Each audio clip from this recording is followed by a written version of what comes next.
महाराष्ट्र की राजनीति में बदलते हुए हालात को देखते हुए अब राज ठाकरे भी काफ़ी एक्टिव नजर आ रहे हैं। जी हां, महाराष्ट्र के नए मुख्यमंत्री बने एकनाथ शिंदे को अब कई चुनौतियां मिलती नजर आ रही हैं। जहां एक तरफ विपक्षी खेमा यानी कि उद्धव ठाकरे, एनसीपी, कांग्रेस सामने नजर ही आ रहा है, तो वहीं दूसरी तरफ राज ठाकरे ने भी बीएमसी चुनाव से पहले बहुत बड़ी चुनौती रख दी है।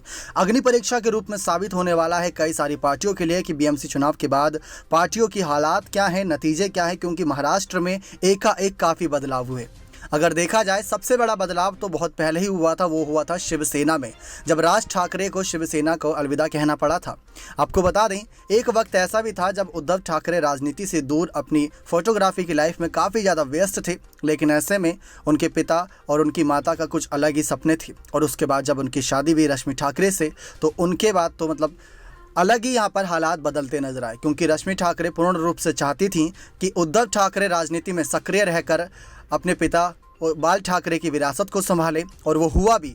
उद्धव ठाकरे ने पूरी कोशिश करी, जहां पर इस्तीफे से पहले तक उन्होंने काफ़ी जद्दोजहद करी थी इस बगावत को रोकने की, जो एकनाथ शिंदे ने की थी, और अपने विधायकों के साथ मिलकर उसको रोकने की पूरी कोशिश उद्धव ठाकरे, रश्मि ठाकरे ने भी की थी। तब राज ठाकरे बीमार चल रहे थे, तो राजनीति से दूर थे। उनके बेटे अमित ठाकरे सक्रिय थे, लेकिन राज ठाकरे दूर से सब पर नजरें बनाए हुए थे।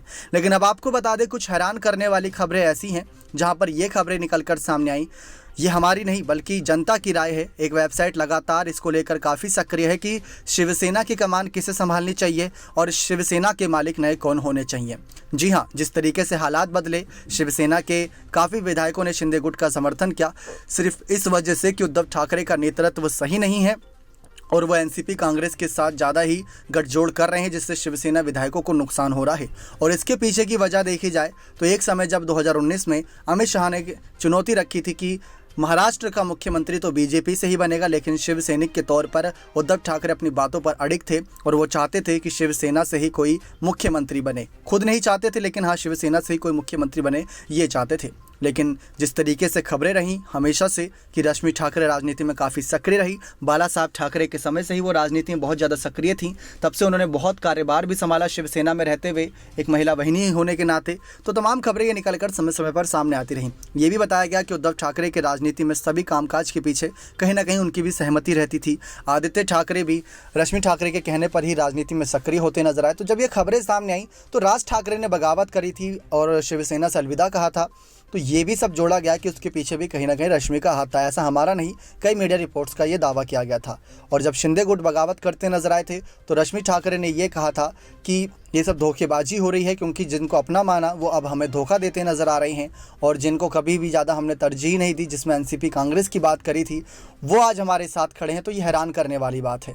ऐसे में रश्मि ठाकरे के ऐसे बयान थे, लेकिन राज ठाकरे को लेकर खुलकर ना ही कभी उद्धव ठाकरे ने, कभी रश्मि ठाकरे ने या आदित्य ठाकरे, किसी ने भी खुलकर बातें नहीं रखी। लेकिन अभी हाल ही में जो अजान वर्सेस हनुमान चालीसा का विवाद था, वहां राज ठाकरे ने जरूर उद्धव ठाकरे को निशाने पर लेते हुए बाल ठाकरे के विचारों को याद दिलाया था, वो सब ने देखा था। तो ऐसे में अब आप क्या चाहते हैं कि आने वाले वक्त में क्या सचमुच रश्मि उद्धव को बड़े झटके देते हुए राज ठाकरे शिवसेना में एंट्री कर लें और विधायकों के समर्थन से मनसे प्रमुख जो पार्टी है उसको अलविदा कहते हुए शिवसेना में वापसी करें, घर वापसी करें, एक तरीके से कहा जा सकता है, तो इसमें कोई संदेह नहीं।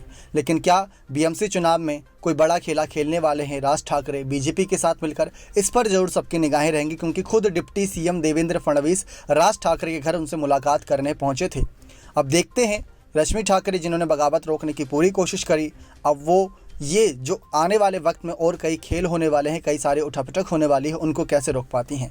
क्योंकि उद्धव ठाकरे ने तो इस्तीफा दे दिया है, आदित्य ठाकरे युवा मोर्चा संभालते ही नजर आ रहे हैं, रश्मि ठाकरे भी शिवसेना में अपनी प्रमुख भूमिकाएं जो हैं उनको सही से अदा करती नजर आ रही हैं। भले ही उद्धव ठाकरे का इस्तीफा हुआ, शिवसेना टूटती नजर आई, लेकिन फिर भी परिवार एकजुट है, ये सबसे अच्छी बात है। तो ऐसे में देखना यही दिलचस्प है कि राज ठाकरे को रोकने के लिए रश्मि और उद्धव के क्या बड़े कदम होते हैं, या रश्मि और उद्धव या ठाकरे परिवार जो बात कही जाती है वो कोई बड़ा खेल मिलकर करने वाले हैं। क्योंकि सबका ये कहना है कि उद्धव और राज ठाकरे को एक हो जाना चाहिए और जितने भी महाराष्ट्र में विपक्षी पार्टी है उनको मुंह तोड़ जवाब देना चाहिए और ये साबित कर देना चाहिए कि बाला ठाकरे की असली विरासत, असली धरोहर उन्हीं के हाथ में है।